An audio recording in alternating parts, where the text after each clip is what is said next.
I don't think you heard me.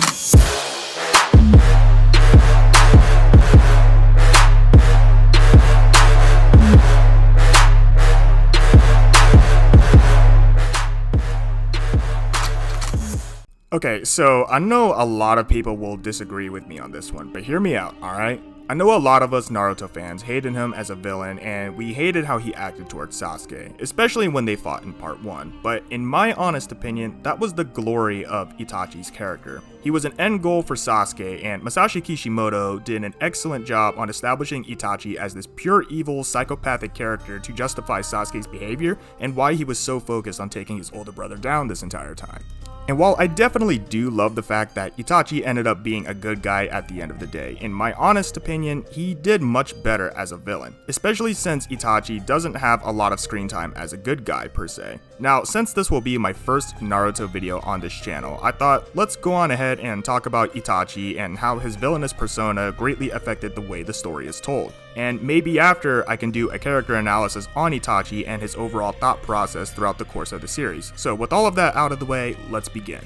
Now, we all know Itachi was the one who slaughtered the Uchiha clan in cold blood, and we now know why he did it, but let's face it, Itachi is a man who portrayed himself as this menacing character and had some of the most complex jutsu that added to his persona. If you played the Naruto Ultimate Ninja games on PS2, his ultimate jutsu definitely added to this. The music, the way his jutsu was done, his dialogue, everything that he showed just adds credence to his character. The fact that he himself manipulated Sasuke, even ruthlessly beating him, and the way he tortured Kakashi with Tsukuyomi shows the kind of man Itachi really was. This man was a menace to society, quite literally in the series. It was so bad that the after effects of Tsukuyomi got both Sasuke and Kakashi hospitalized with lots of mental trauma, to the point that an extremely skilled medical ninja like Tsunade was the only one qualified to lift the damage done to them by such a powerful jutsu. It even pushed Sasuke to the point that he abandoned Konoha, teamed with Orochimaru, who also took a beating by Itachi,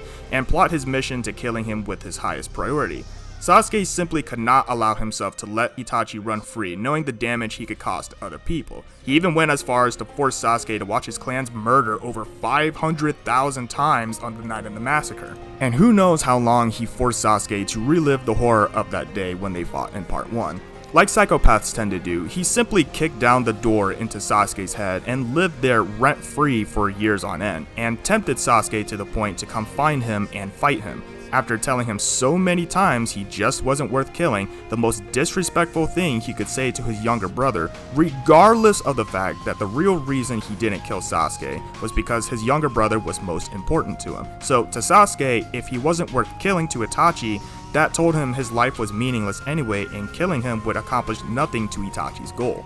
Then forced Sasuke to live with this extreme amount of frustration, anger, and hatred because of it. Living in Sasuke's head like that just goes to show the kind of man Itachi portrayed himself. And as much as I like Itachi being a good guy, the revelation kind of came out of nowhere when I initially watched it, which I guess was the entire point of it all, but at the same time, all that he did just for him to end up being a good guy just felt off to me initially, especially since his death battle with Sasuke had him look like he was trying to steal Sasuke's eye so that he can get the eternal Mangekyo Sharingan, very similar to the story that he was the one who killed his best friend Shisui just to get the regular Mangekyo.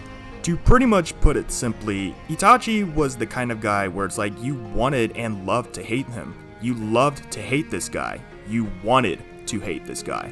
And just to clarify again, I'm not saying Itachi as a good guy is a horrible idea by any means. I love him as a good guy, but knowing he had lots of blood on his hands, then for the entire fandom to suddenly praise him as this all-around good guy like he's some superhero doesn't really make him an all-around good guy. To me, he fits better in the anti-hero category and kind of always has. Not saying it's bad, because I love anti-heroes, but just to point out that he's not as good a guy as someone like Naruto, for example. But hey, that's all just my personal opinion, but that's all from me. I don't really have much else to say about Itachi in this video. Be sure to leave your opinions on Itachi in the comments below if you want, and be sure to also like this video if you enjoyed, and subscribe to the channel if you want to see more. That's all for today, guys. Matrox Gaming out. Peace.